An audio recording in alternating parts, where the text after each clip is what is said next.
Tom Blanchard here with another episode of Thursdays with Tom, where I provide you with some helpful nuggets to keep those juices flowing and put more money in your pocket. Today, we are on episode 54 of our Ninja Nugget series. And so today, also, we're going to go over step 11 through 16 of the 16-step seller process. Now, the Ninja 16-step seller process is a series of questions to ask the seller. These questions give the seller time of possession, and as a result is a listing consultation, not a listing presentation, and there is a difference. Now, for the sake of time, I'm not going to go through the list of all 16 steps because you've heard it a bunch of times before. So let's get into this, shall we? So step 11, fair market value. Mr. Seller, are you willing to list your home at fair market value? Well, the seller will usually respond with, well, what is fair market value, right? I'm glad you asked that. You know, fair market value is determined by what buyers are willing to pay for a property given their choices and what sellers are willing to sell for, given their choices and the market competition. Would you like to see how buyers and sellers determine fair market value? The seller responds, sure, perfect. Let's start by looking at the market through what we call the buyer's eyes. Buyers start selecting homes based on three criteria: size or style, location, and price. Later on in this selection process, they will consider condition and features or amenities when they see the properties. You know, these are the 5 determinants of value in housing. Now, by looking at this information, the market will speak to us and tell us what fair market value is. It is important that we are listening. Now, you go over with your seller your visual pricing tool with odds of selling in their neighborhood, days on the market, and so on, right? Then show them your scattergram. Right? A scattergram shows them the relationship of price and size in a particular location or neighborhood. Right? Of the 5 determinants of value, the scattergram shows you 3 of the 5, which is price, size, and location, on a single sheet. You'll need to refer to the MLS sheets for condition and amenities. So these sheets are typically underneath the scattergram for any reference or backup material. Right. Now, after exploring the scattergram and the sellers are clear on how it works, you're going to use the simplest, most powerful pricing dialogue I have seen.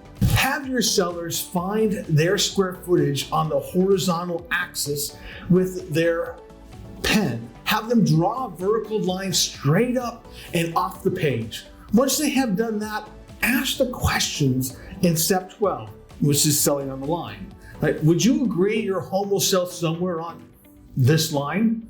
The sellers will usually laugh at how simple and obvious this question is, but it's important. And they say, of course, their house has to sell somewhere on that line. If the square footage of their house. Now, we'll go to step 13, where will it sell? Based on current market conditions represented on this chart, where do you feel this home will sell on this line?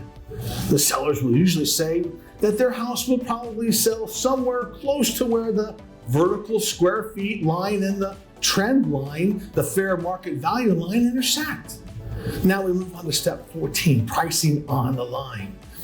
Based on current market conditions, where do you feel we should price your house on this line to get you to the location on time?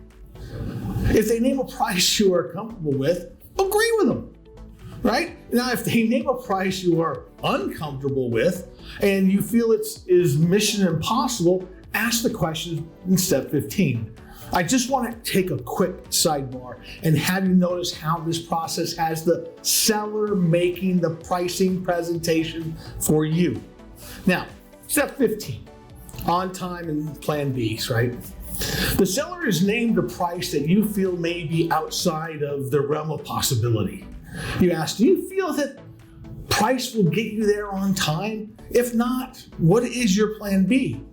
If we get to your specific sell date and your home isn't sold, what do you want to do? You need to have a discussion about timing and being able to stay on schedule. If the seller is still hung up on a price that's too high, in your opinion, put them in a pretend state and discuss consequences of carrying cost.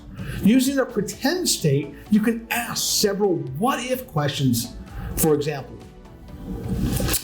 if the market is showing the price to be about $375,000 and the seller wants $425,000, you could ask, if we had a contract lying on the table right now for $400,000 cash, would you do it?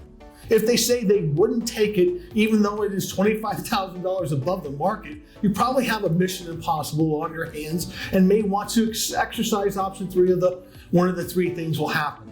Now, let's move on into step 16. The next 72 hours. Mr. Seller, if we find a buyer for your home in the next 72 hours, are you going to be okay with that? What if it is the first person who looks at your house? Now, this is a very important discussion to have with your seller.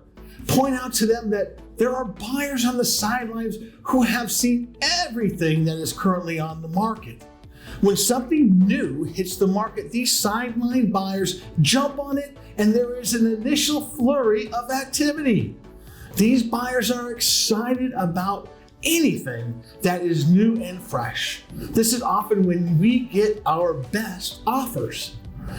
The conversation properly prepares your seller's expectations. If you don't have the conversation, what happens when you bring a full price contract or even multiple contracts and the ink is even dry on the listing agreement?